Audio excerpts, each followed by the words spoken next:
सभी को मेरा नमस्कार। अब हम पढ़ने जा रहे हैं योगी कथामृत, लिखी हुई श्री परमहंस योगानंद जी के द्वारा। प्रकरण 4, हिमालय की ओर मेरे पलायन में बाधा।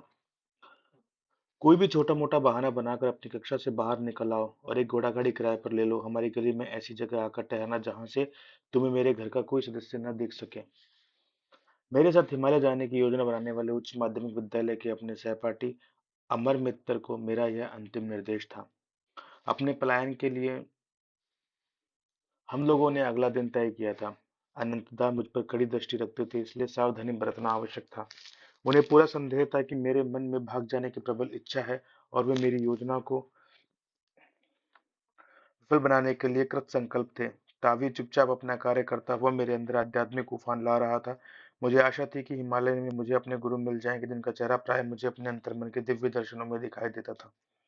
पिताजी का स्थायी रूप में कोलकाता में स्थानांतरण हो गया था और अब हमारा परिवार वहीं रह रहा था।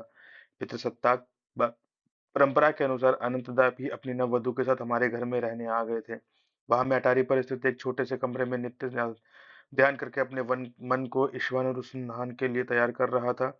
उस अविस्मरणीय दिन का उदय मंगलकारी वर्षा के साथ हुआ। सड़क पर अमर की घोड़ा गाड़ी की आवाज सुनते ही मैंने जल्दी जल्दी एक कंबल, एक जोड़ा खड़ाऊ, दो कॉपीन, एक जपमाला, लहड़ी महाशय की फोटो और भगवत गीता की एक प्रति बांध ली। इस पोटली को मैंने तीसरी मंजिल की अपनी खिड़की से नीचे फेंक दिया। मेरे भागते हुए सीढ़ियों से नीचे उतरा और द्वार पर मछली खरीद रहे चतुर्जी के बगल से आगे बढ़ गया। क्या जल्दी है? उन्होंने सशंक दृष्टि से मुझ पर नीचे आते देखा। बिना कोई उत्तर दिए मैं एक उदासीन मुस्कान के साथ उनकी ओर देखता हुआ गली की ओर चल पड़ा। अपनी पोटली उठाकर षड्यंत्रकारी सावधानी बरतता हुआ मैं अमर से जा मिला। हम गाड़ी में बैठकर शहर के एक बाजार क्षेत्र चांदनी चौक में गए। अंग्रेजी पोशाक खरीदने के लिए हम कई महीनों से अपने प्रतिदिन जलपान के लिए मिलने वाले थोड़े थोड़े पैसे बचाते आए थे। हम जानते थे कि मेरे चालक भाई एक गुप्तचर की भूमिका निभा सकते हैं, इसलिए यूरोपियन पोशाक पहनकर हम उन्हें चकमा देना चाहते थे। स्टेशन जाते जाते रास्ते में हम सभी मेरे चचेरे भाई जतिन घोष, जिन्हें मैं जतिन दा कहता था, के लिए रुके। वे नए नए हमारे अनुयायी बने थे और हिमालय में किसी गुरु की शरण प्राप्त करने के आकांक्षी बने थे। हमारे पास पहले से तैयार नया सूट उन्होंने पहन लिया था। अब हमें कोई नहीं पहचान सकता, हमने सोचा। हमारे मन गहरे उल्लास से खिल उठे। बस अब केवल कैनवास जूतों की कमी है। मैं उन दोनों को एक दुकान पर ले आया जहां रबड़ के तले लगे जूतों को सजा गया था। ऐसा पवित्र यात्रा में जीव हत्या द्वारा प्राप्त हुई चमड़े की चीजें नहीं ले जानी चाहिए। अपनी भगवत गीता की चमड़े की जिल्द और विलायती हैट पर लगे चमड़े के फीते निकालकर फेंकने के लिए मैं बाहर सड़क पर रुक गया। स्टेशन पर हम लोगों ने बर्दवान के टिकट खरीदे। हम बर्दवान में हिमालय के चरणों में स्थित हरिद्वार जाने के लिए गाड़ी बदलने वाले थे। जब गाड़ी भी हम लोगों के सामान ही भागने लगी तो मैंने अपनी कुछ आशाओं को शब्द प्रदान किए। जरा कल्पना तो करो, मैंने उत्साहपूर्वक कहा, महान गुरुओं की दीक्षा लेकर हम लोग ब्रह्म चैतन्य के समाधि का अनुभव करेंगे। हमारे शरीरों में ऐसी चुंबकीय शक्ति पैदा हो जाएगी कि हिमालय के वन्य पशु पालतू जानवरों की भांति हमारे पास आएंगे। बाघ हमारा दुलार पाने की प्रतीक्षा में बैठे रहने वाली घरेलू निरीह बिल्लियों से अधिक कुछ न होंगे। भविष्य का चित्र प्रस्तुत करने वाला यह वर्णन, जिसे मैं लाक्षणिक अथवा वास्तविक दोनों दृष्टियों में चित्तमोहक मान रहा था, अमर के होठों पर उत्साहपूर्ण मुस्कान ले आया। परंतु जतिनदा ने हमारी दृष्टि दूसरी ओर घुमा ली और दृष्टि से बाहर भागते हुए प्राकृतिक दृश्यों को देखने लगे। पैसों को 3 हिस्सों में बांट लेते हैं। जिंदा ने इस प्रस्ताव के साथ अपने दीर्घ मौन को तोड़ा। बर्दवान में हमें अपने टिकट अलग अलग खरीदने चाहिए। इससे किसी को संदेह नहीं होगा कि हम लोग साथ साथ भाग रहे हैं। मैंने बिना किसी आशंका से सहमत हो गया। सूर्यास्त के समय हमारी ट्रेन बर्दवान स्टेशन पर रुकी। चचिंदा टिकट घर में घुस गए। अमर और मैं प्लेटफॉर्म पर बैठे रहे। हम दोनों ने 15 मिनट तक प्रतीक्षा की और फिर उनके विषय में निष्फल पूछताछ की। चारों ओर खोज लेने के बाद हम लोगों ने भय व्याकुल होकर जोर जोर से चचिंदा को आवाजें दी, परंतु वे उस छोटे से स्टेशन के चारों ओर फैले अंधकार में न जाने कहाँ लुप्त हो गए थे। मैं पूर्णतः घबरा गया और इस आघात से मेरे हाथ पांव फूल गए। भगवान को भी यह निराशाजनक घटना मंजूर थी। भगवान के लिए मेरे प्रथम सुनियोजित पलायन के रोमांचक अवसर पर विषाद का निर्मम साया पड़ चुका था। अमर, हमें घर लौट जाना चाहिए, मैं छोटे बच्चे की तरह रो रहा था। जितिनदा का निश्चित प्रयाण अनिष्ट सूचक संकेत है। विफल होना इस यात्रा की नियति है। यही है तुम्हारा ईश्वर प्रेम। एक विश्वासघाती साथी के रूप में ली गई एक छोटी सी परीक्षा को भी तुम सह नहीं सकते। अमर द्वारा इसे ईश्वरीय परीक्षा बताए जाने पर मेरा मन शांत हुआ। हमने बर्दवान के सुविख्यात सीता भोग और मोतीचूर का नाश्ता किया। कुछ ही घंटों में हम बरेली होकर हरिद्वार जाने वाली गाड़ी में बैठ गए। अगले दिन मुगल सराय में गाड़ी बदलते हुए जब एक प्लेटफॉर्म पर प्रतीक्षा कर रहे थे, तब हमें एक महत्वपूर्ण विषय पर विचार विमर्श किया। अमर, संभव है कि शीघ्र ही हमें रेलवे अधिकारियों की गहरी पूछताछ का सामना करना पड़े। मैं अपने भाई की चतुरता को कम महत्व नहीं देता, परिणाम चाहे जो भी हो, मैं झूठ नहीं बोलूंगा। मुकुंद, मेरा तुमसे इतना ही अनुरोध है कि तुम चुप रहना। मैं जब उनसे बात करूं तो तुम मुस्कुराना या हंसना नहीं। इतने में ही एक यूरोपियन रेलवे अधिकारी मेरे पास आया। उसने एक तारपत्र हिलाकर मुझे दिखाया, जिसका आशय मैं तुरंत समझ गया। क्या तुम लोग गुस्से में घर से भाग रहे हो? जी नहीं, मैं प्रसन्न था कि उनके चुने हुए शब्दों में मुझे सुस्पष्ट उत्तर देने की अनुमति दे दी। मैं जानता था कि क्रोध नहीं बल्कि दैवी वैराग्य मेरे इस अस्वाभाविक व्यवहार का कारण था। फिर वह अधिकारी अमर को मुड़ा। उन दोनों के बीच बुद्धि चातुर्य का जो द्वंद्व हुआ, उसे सुनते हुए निर्विकार गांभीर्य बनाए रखने के अनुरोध का पालन करना मेरे लिए कठिन से कठिनतर होता गया। अधिकारी ने अपनी आवाज में अपने अधिकारी को पूरी तरह ध्वनित करते हुए पूछा, तीसरा लड़का कहाँ है? चलो सच बोलो। साहब, आपने चश्मा पहना हुआ है, क्या फिर भी आपको दिखाई नहीं देता कि हम केवल दो ही हैं? अमर धृष्टतापूर्वक मुस्कुराया। मैं कोई जादूगर नहीं हुई कि एक तीसरा लड़का निकाल दूं। अधिकारी ने इस धृष्टता से स्पष्ट रूप से हड़बड़ा आक्रमण का नया पैटर्न निकाला। तुम्हारा नाम क्या है? मुझे थॉमस कहते हैं। मैं अंग्रेज माता और भारतीय धर्मांतरित ईसाई के पिता की संतान हूँ। तुम्हारे मित्र का क्या नाम है? मैं उसे थॉम्पसन कहता हूँ। अब तो अंदर ही अंदर मेरी हंसी चरम सीमा पर पहुंच चुकी थी। मैं किसी से कहे बिना ट्रेन की ओर चल पड़ा, जो भगवान की दया से प्रस्थान के लिए सीटी बजा रही थी। अमर भी उस अधिकारी के साथ मेरे पीछे पीछे ही चला आया, तो उसकी बातों पर इतना विश्वास करने लगा था कि शिष्टतापूर्वक हमें यूरोपियन लोगों के लिए निर्धारित डिब्बे में आराम से बिठा दिया। स्पष्ट था कि दो अर्ध अंग्रेज बालकों को हिंदुस्तानियों के डिब्बे में यात्रा करते देख उसके लिए कष्टदायक था। उसने वहां से विनयपूर्वक प्रस्थान करने के बाद मैं सीट पर लेट गया और जोर जोर से हंसता रहा। एक अनुभवी अंग्रेज अधिकारी को बुद्धि चातुर्य में मात देने का आनंदपूर्ण संतोष अमर के चेहरे पर व्याप्त था। प्लेटफॉर्म पर मेरे तार को चोर दृष्टि से पढ़ लिया था। तार मेरे भाई अनंत का था। उसमें लिखा था, यूरोपियन पोशाक पहने 3 बंगाली लड़के घर से भागकर मुगल सराय के मार्ग से हरिद्वार की ओर जा रहे हैं। मेरे पहुंचने तक उन्हें कृपया रोक कर रखें। आपकी सेवाओं के लिए योग्य पुरस्कार दिया जाएगा। अमर, मैंने तुम्हें कहा था कि निशान लगाए हुए टाइम टेबल के घर में मत छोड़ना। मेरी आंखों में नाराजगी थी। मेरे भैया को अवश्य वही ऐसा टाइम टेबल मिल गया होगा। मेरे मित्र ने झेप कर इस डांट को स्वीकार किया। हम थोड़ी देर के लिए बरेली में रुके, जहां द्वारका प्रसाद अनंत द्वारा भेजे गए एक तार के साथ हमारी प्रतीक्षा कर रहा था।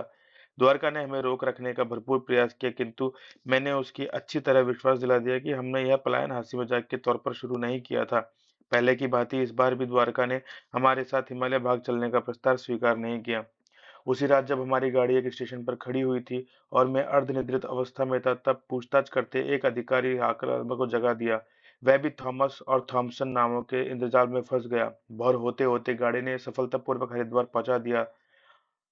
हमें अपनी ओर बुलाते गौरवशाली पर्वत की कुछ दूरी पर अस्पष्ट दिखाई दे रहे थे। हम लोग तेजी से भागते हुए स्टेशन के बाहर निकले और नगर के स्वतंत्र भीड़ में प्रविष्ट हो गए। हमारा पहला काम था देशी पोशाक धारण करना, क्योंकि अनंतदा को किसी प्रकार हमारे यूरोपियन छद्मवेश का पता लग गया था। पकड़े जाने का पूर्वाभास मेरे मन पर बोझ बन रहा था। हरिद्वार से तुरंत निकल जाना ही उपयुक्त मानकर हमने सर्दियों से अनेकानेक संतों के चरण रज से पवित्र हुए ऋषिकेश जाने के लिए टिकटें खरीद ली। मैं पहले ही ट्रेन में बैठ गया था, जबकि अमर अभी पीछे प्लेटफॉर्म पर ही था। एक पुलिस वाले ने पुकार कर उसे रोक लिया।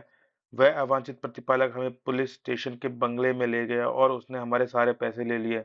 उसने शिष्टतापूर्वक यह स्पष्ट किया कि मेरे बड़े भाई के आने तक हमें वहां रोक कर रखना उसका कर्तव्य था। यह जानकर कि इन दो भगोड़ों का गंतव्य स्थल हिमालय था, उस सिपाही ने एक अद्भुत घटना सुनाई। मैं देख रहा हूँ कि तुम संतों के दीवाने हो। अभी कल ही मेरी जिस संत से मुलाकात हुई थी, उससे बड़ा संत तुम्हें कहीं नहीं मिलेगा। मेरे एक सहयोगी और मैं उनसे बड़ी 5 बार पहले मिले थे। एक विशिष्ट हत्यारे की तीव्र खोज में हम गंगा के पास गश्त लगा रहे थे। उसे जिंदा या मुर्दा पकड़ने का हमें आदेश था। उसके बारे में हमें सिर्फ यही ज्ञात था कि तीर्थयात्री को लूटने के लिए वह साधु का छद्मवेश धारण कर घूम रहा है। अपने सामने थोड़ी ही दूर पर हमें एक आकृति देखी, जो हम अपराधी के वर्णन से मिलती जुलती थी। जब वह हमारे आदेश पर नहीं रुका, तो उसे पकड़ने के लिए हम लोग दौड़ पड़े। उसके पीछे पहुंचकर मैंने उस व्यक्ति पर पूरी शक्ति से फरसे का वार किया था। उसका दाहिना हाथ कटकर उसके शरीर से लगभग पूर्णतः अलग हो गया। आश्चर्य यह है कि इस प्रकार की कोई आवाज निकाले बिना, उस भयंकर घाव पर दृष्टि भी डाले बिना वह अजनबी अपनी तेज गति से चलता ही गया। जब हम लपक कर उसके सामने खड़े हो गए, तो उसने शांत भाव से कहा, जिस हत्यारे की तुम्हें तलाश है, वह मैं नहीं हूँ। यह देखकर मुझे गहरा आघात लगा कि मैंने दिव्य पुरुष से दिखने वाले एक संत के शरीर को घायल कर दिया था। मैं अनेक चरणों में साष्टांग लेट गया और कातर स्वर में क्षमा याचना करने लगा, तथा तेजी से निकलते खून की धार को रोकने के लिए अपनी पगड़ी का कपड़ा ने दे दिया। बेटा, तुम्हारी भूल स्वाभाविक ही थी। उस महापुरुष ने मेरी ओर दया और स्नेह से देखते हुए कहा, जाओ और पश्चाताप मत करो। परमप्रिय जगन्माता मेरी देखभाल कर रही हैं। उन्होंने अपनी लटकती भुजा को पकड़कर उसके स्थान पर लगाया और चमत्कार वह जुड़ गई और आश्चर्यजनक रूप से रक्त प्रवाह भी तुरंत बंद हो गया। 3 दिन बाद मुझसे उस पेड़ के नीचे आकर मिलो। तुम मुझे पूर्णतः स्वस्थ पाओगे, इस प्रकार तुम्हें पश्चाताप नहीं रहेगा। कल ही मैं अपने सहयोगियों के साथ वहां गया था। वे संत वहीं थे और अपने अपनी बाह का निरीक्षण करने दिया। वहां न तो कोई घाव का चिन्ह था, न कोई चोट का कोई लक्षण। मैं ऋषिकेश होते हुए हिमालय के निर्जन प्रदेशों में जा रहा हूँ। महात्मा ने वहां से तुरंत प्रस्थान करते हुए तुम्हारा आशीर्वाद दिया। मुझे लगता है कि उनकी पवित्रता से मेरा जीवन भी उन्नत हो गया है।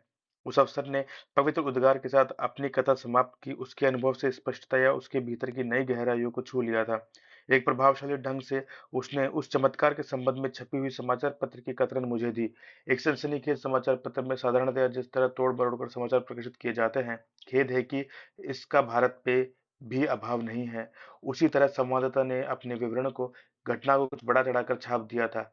उसमें लिखा था कि साधु का सिर ही धड़ से लगभग अलग हो गया था।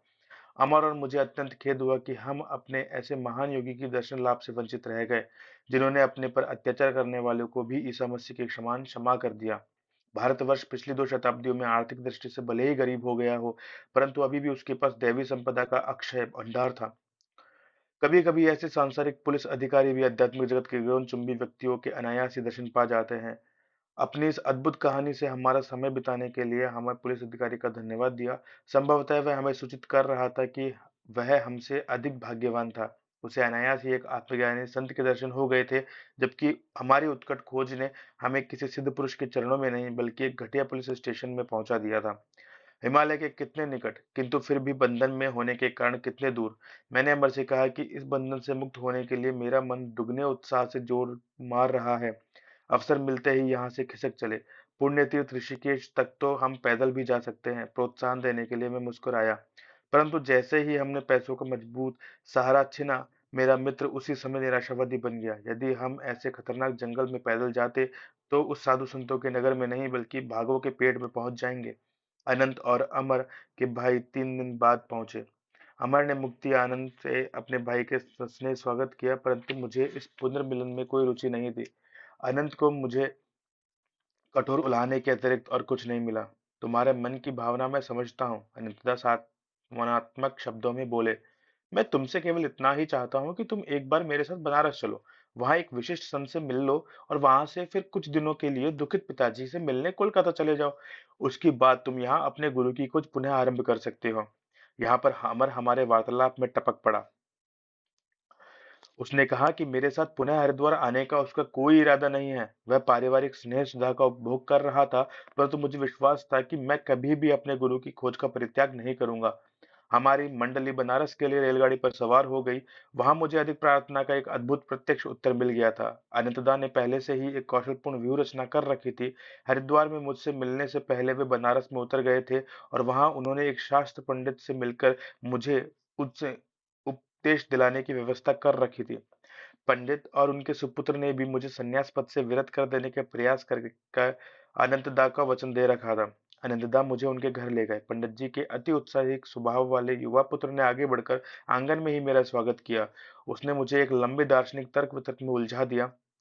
अपनी अंतर्द्वीय दृष्टि से द्वारा मैंने भविष्य को देख पाने का दावा करते हुए उसने मेरे सन्यासी बनने के विचार पर असहमति प्रकट की। यदि तुम अपने साधारण उत्तरदायित्वों को त्याग देने का हठ करोगे तो निरंतर दुर्भाग्य का शिकार बनोगे और ईश्वर को पाने में असमर्थ रहोगे। सांसारिक अनुभव के बिना तुम अपने पूर्व कर्मों को समाप्त नहीं कर सकते। उत्तर में भगवत गीता के सनातन शब्द मेरे होठों पर उभर आए। यदि कोई अतिशय दुराचारी भी अन्य भाव से मुझे बचता है, तो उसके पिछले दुष्कर्मों का प्रभाव शीघ्र ही नष्ट हो जाता है। महात्मा बनकर वह शीघ्र शाश्वत शांति को प्राप्त करता है। हे कुंती पुत्र, तुम यह निश्चित रूप से जान लो, जो भक्त मुझ में पूर्ण विश्वास रखता है उसका कभी विनाश नहीं होता। किंतु उस युवक द्वारा दृढ़ता पूर्वक की गई भविष्यवाणी ने मेरे विश्वास को थोड़ा सा हिला दिया था। अपने हृदय की पूर्ण भक्ति से मैंने मन ही मन ईश्वर से प्रार्थना की, अभी यहीं और इसी क्षण सारी व्यग्रता को दूर करके मुझे उत्तर दो। तुम क्या चाहते हो, मैं सन्यासी का जीवन व्यतीत करूं या सांसारिक मनुष्य का? पंडित जी के घर की चारदीवारी के निकट ही बाहर मेरे एक उदात्त बदन बंद साधु को खड़े देखा। स्पष्टतया उन्होंने मेरे और अस्वघोषित दिव्य दृष्टा के बीच का वार्तालाप सुन लिया था। क्योंकि उन्होंने अपरिचित होते हुए भी मुझे अपने पास बुलाया। उनके प्रशांत नेत्रों में एक प्रचंड शक्ति की प्रवाहित होते हुए अनुभव किया। वत्स, उस मूढ़ की बातें मत सुनो। तुम्हारी प्रार्थना के प्रत्युत्तर स्वरूप ईश्वर मुझे तुम्हें यह आश्वासन देने का निर्देश दे रहे हैं कि तुम्हारा जीवन का एकमेव मार्ग संन्यास ही है। विस्मय और कृतज्ञता के साथ मैंने इस निर्णायक संदेश पा प्रसन्नता से मुस्कुराया। उस आदमी से दूर होकर इधर चले आओ। आंगन से वह मूढ़ मुझे बुला रहा था। मैंने उस संतक मार्गदर्शक के आशीर्वाद मुद्रा में हाथ उठाया और वह धीरे धीरे चले गए। वह साधु भी तुम्हारे पास समान पागल ही है। वह मनोज्ञ टिप्पणी करने के लिए श्वेत केशधारी पंडित जी थे। वे अपने सुपुत्र मेरी ओर शोचनीय दृष्टि से देख रहे थे। मैंने सुना है कि उसने भी ईश्वर की संदिग्ध खोज के लिए अपना घर बार छोड़ दिया है। मैंने मुंह फेर लिया, अनिद्रा की ओर मुड़कर मैंने कहा कि मैं इन लोगों से और किसी तर्क में नहीं उलझना चाहता। मेरे हतोत्साहित भाई तत्काल प्रस्थान के लिए मान गए। हम लोग शीघ्र ही कोलकाता जाने वाली गाड़ी पर सवार हो गए। श्रीमान गुप्तचर जी, यह तो बताइए कि आपको कैसे पता चला कि मैं दो साथियों के साथ भागा हूँ? मैंने अपनी उबलती जिज्ञासा शांत करने के लिए घर जाते हुए रास्ते में अनंतदास से पूछा। वे शरारत भरे ढंग से मुस्कुराए। तुम्हारे स्कूल में मुझे पता चला कि अमर अपनी कक्षा से बाहर चला गया था और लौट कर नहीं आया था। मैं अगले दिन सुबह उसके घर गया, वहां निशान लगाया हुआ एक टाइम टेबल खोज निकाला। अमर के पिता उसी समय घोड़ा गाड़ी से बाहर जा रहे थे और कोचवान से बातें कर रहे थे। आज मेरा बेटा स्कूल जाने के लिए मेरे साथ गाड़ी में नहीं आएगा। वह गायब हो गया है, पिता ने दुख भरे स्वर में कहा। मैंने एक साथी कोचवान से सुना है कि आपका बेटा और दो अन्य लड़के यूरोपियन पोशाक पहने हावड़ा स्टेशन के एक गाड़ी में चढ़कर कहीं चले गए हैं, कोचवान ने कहा। अपने चमड़े के जूते उन्होंने उस कोचवान को दे दिए। इस प्रकार मुझे तीन सूत्र मिल गए थे, टाइम टेबल, तीन लड़कों की मंडली और अंग्रेजी वेश। अनंतदा के रहस्योद्घाटन से मेरी हंसी और खींच के मिलजुले भावों के साथ सुन रहा था। कोचवान के प्रति हमारी उदारता कुछ अपात्र दान ही ठहरी। यह तो स्वाभाविक ही था कि मैंने अमर द्वारा टाइम टेबल में निशान लगाए गए शहरों के रेलवे अधिकारियों को तत्काल तार भेज दिए। उसने बरेला पर भी निशान लगाया था, इसलिए मैंने वहां तुम्हारे दोस्त द्वारका को तार भेज दिया था। कोलकाता में अपने पड़ोस में पूछताछ करने पर मुझे पता चला कि हमारे चचेरे भाई जतिंदा एक रात के लिए गायब रहे, पर दूसरे दिन सुबह ही अंग्रेजी वेश में वापस आ गए थे। मैंने उन्हें खोजा और भोजन पर निमंत्रित किया। उन्होंने मेरे मैत्रीपूर्ण व्यवहार से निशंक होकर निमंत्रण स्वीकार कर लिया। रास्ते में संदेह रहित ढंग से मैंने उन्हें एक पुलिस स्टेशन ले गया। वहां उन्हें अनेक पुलिस अधिकारियों ने घेर लिया, जिन्हें मैंने उनकी डरावनी सूरत के कारण पहले ही सुन चुन रखा था। उनकी भयावह दृष्टि के आगे जतिंदा अपने रहस्यात्मक व्यवहार का स्पष्टीकरण देने के लिए तैयार हो गए थे। उन्होंने कहा, आध्यात्मिक भावान्मय उत्साह में मैं हिमालय की ओर चल पड़ा। सिद्ध महात्माओं के दर्शनों के विचार ने मेरे अंतःकरण को प्रेरणा से भर दिया था। परंतु जैसे ही मुकुंद ने कहा, हिमालय की गुफाओं में जब हम समाधि में बैठ जाएंगे, तब भाग भी वशीभूत होकर हमारे इर्द गिर्द पालतू बिल्ली की भांति बैठेंगे, तो मेरा सारा जोश ठंडा हो गया और ललाट पर पसीने की बूंदें झलकने लगी। मैंने सोचा, तब क्या होगा यदि हमारे योगबल से हिंसक भागों का स्वभाव नहीं बदल सका? तो क्या वे हमारे साथ घरेलू बिल्लियों का सा आचरण करेंगे? अपने मन चक्षु में मैंने पहले से ही स्वयं को किसी भाग के एक पेट के बलात् अंतर्वासी के रूप में देखा। वहां संपूर्ण शरीर के साथ एक ही बार में प्रवेश करके नहीं, बल्कि शरीर के विभिन्न हिस्सों के अनेक किश्तों में।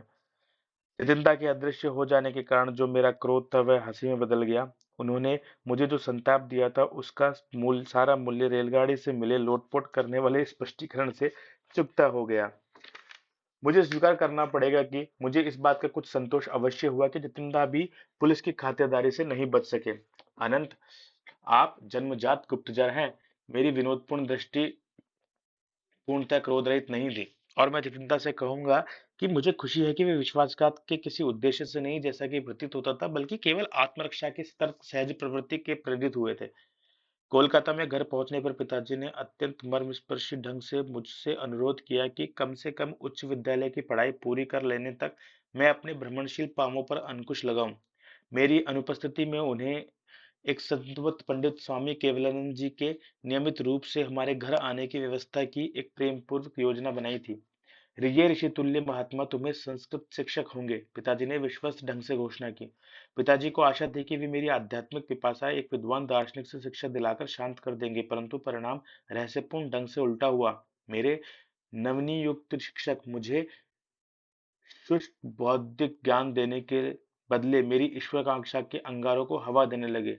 पिताजी को यह ज्ञात नहीं था कि स्वामी केवलानंद जी लाहिड़ी महाशय के एक उन्नत शिष्य थे। इस अद्वितीय गुरु के सहस्त्र शिष्य थे जो इनकी अमोघ देवी शक्ति के चुंबकीय प्रभाव से अपने आप उनकी ओर आकर्षित हो गए थे। मुझे बाद में ज्ञात हुआ कि लाहिड़ी महाशय महा केवलानंद को प्राय ऋषि कहकर संबोधित करते थे। लंबे घुंघराले केश मेरे शिक्षक के सुंदर मुखमंडल की शोभा बढ़ा रहे थे। उनकी काली आंखें शिशु नेत्रों की भांति निश्चल और भोली थी। उनके चरहरे शरीर की सब गतिविधियों में एक प्रशांत गंभीरता थी। सदैव शांत और स्नेहमय केवलानंद जी अनंत ब्रह्म के चैतन्य में दृढ़ता के साथ स्थिर हो गए थे। हम दोनों के सानिध्य में अनेक आनंदमय प्रहर गहरे क्रिया योग ध्यान से बीतते थे। केवलानंद जी प्राचीन शास्त्रों के सुप्रतिष्ठित पंडित थे। उनके इस अगाध ज्ञान के कारण ही उन्होंने शास्त्री महाशय की उपाधि मिली थी, जिसके द्वारा वे प्राय संबोधित किए जाते थे। परंतु संस्कृत पांडित्य में मेरी प्रगति उल्लेखनीय थी। मैं सदा इसी सुयोग की ताक में रहता था कि किस तरह नीरस व्याकरण से जान बचे और योग तथा लहड़ी महाशय की चर्चा शुरू हो। मेरे शिक्षक महोदय ने एक दिन लहड़ी महाशय के साथ बिताए गए अपने जीवन के बारे में कुछ बताने का अनुग्रह किया। मुझे 10 वर्ष तक लाड़ी महाशय के पास रहने का दुर्लभ सौभाग्य प्राप्त हुआ था। बनारस में उनका घर मेरा रात्रिकालीन इष्ट तीर्थ स्थान था। नीचे के तल्ले पर सामने वाली छोटी सी बैठक में वे सदा विराजमान रहते थे। लकड़ी की चौकी पर पद्मासन में बैठे हुए वे अपने शिष्यों से एक माला की भांति अर्धवृत्ताकार में घिरे रहते थे। उनकी आंखें चमकती हुई तथा ईश्वरीय आनंद से नाचती रहती थी। उनकी सदैव अर्ध उन्मिलित रहने वाली आंखें भीतर के दूरदर्शी गोलक में से सदा शाश्वत आनंद के लोक में झांकती रहती थी। वे कदाचित ही अधिक समय के लिए बोलते थे। यदा कदा उनकी दृष्टि किसी ऐसे शिष्य पर केंद्रित हो जाती थी जिसके सहायता की आवश्यकता होती थी, तब शांतिप्रद वचन उनके मुख से प्रकाश के हिमपात की भांति झरने लगते। गुरुदेव के दृष्टिपात मात्र से मेरे अंदर एक अवर्णनीय शक्ति खिल उठती थी। मैं उनके सुगंध से भर जाता था, जैसे वह अनंत के किसी पद्म की सुगंध हो। उनके साथ अनेकानेक दिनों तक एक शब्द भी बोले बिना रहना एक ऐसा अनुभव था जो मेरे संपूर्ण अस्तित्व को परिवर्तित कर देता। यदि मेरी एकाग्रता में कोई अदृश्य बाधा आ खड़ी होती तो गुरु के चरणों में ध्यान करने बैठ जाता। वहां सबसे सूक्ष्म अवस्थाओं का भी मुझे सहज बोध हो जाता। ऐसी अनुभूतियां मुझे निम्नतर कोटि के गुरुओं के सानिध्य में नहीं होती थी। गुरुदेव ईश्वर के सजीव मंदिर थे, जिनके गुप्त द्वार भक्ति के माध्यम से सभी शिष्यों के लिए खुले रहते थे। लहड़ी महाशय शास्त्रों के पुस्तकीय टीकाकार नहीं थे। वह सहज ही दैवी पुस्तकालय में डुबकी लगा लेते थे। शब्दों के फेन और विचारों की फुहारें उनकी सर्वज्ञता के फव्वारे से फूट पड़ते थे। वेदों में युगों को पहले अस्तमान हुए गहन दर्शनों के विज्ञान के रहस्य को खोलने का अद्भुत कौशल उन्हें प्राप्त था। प्राचीन शास्त्रों में उल्लेखित चेतना के विविध स्तरों को समझाने का अनुरोध करने पर वे मुस्कुराकर स्वीकार कर लेते थे।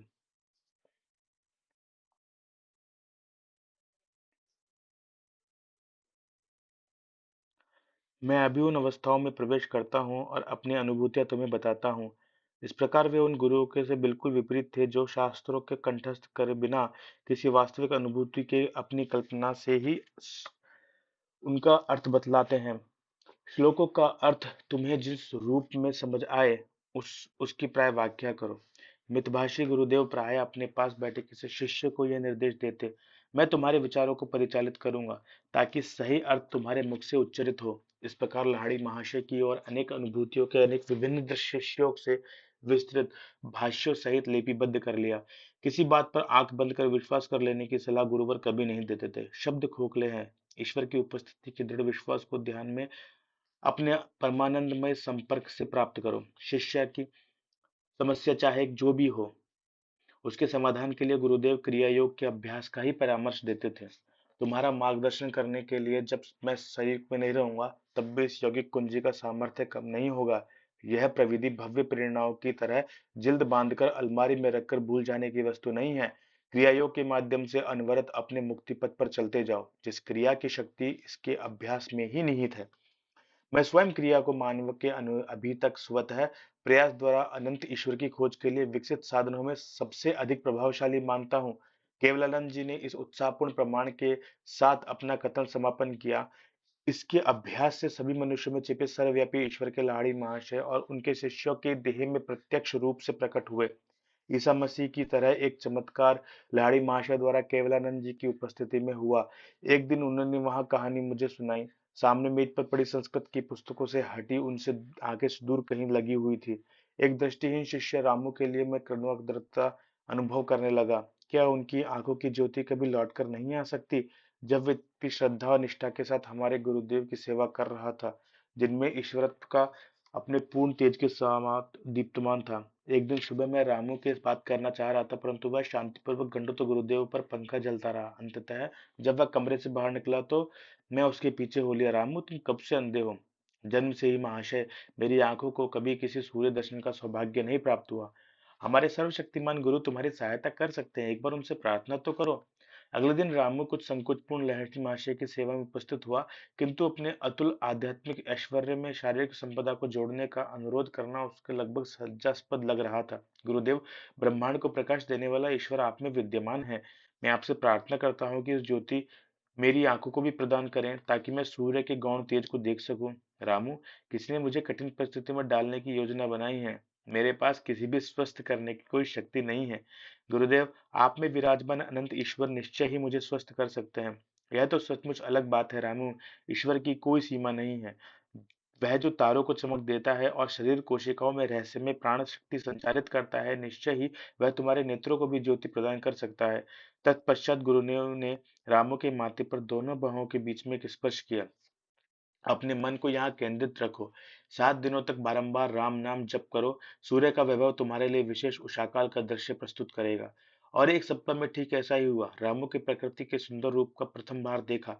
सर्वज्ञ गुरुदेव ने अपने शिष्य को राम नाम जपने का आदेश दिया, क्योंकि राम ही उसके इष्ट देवता थे।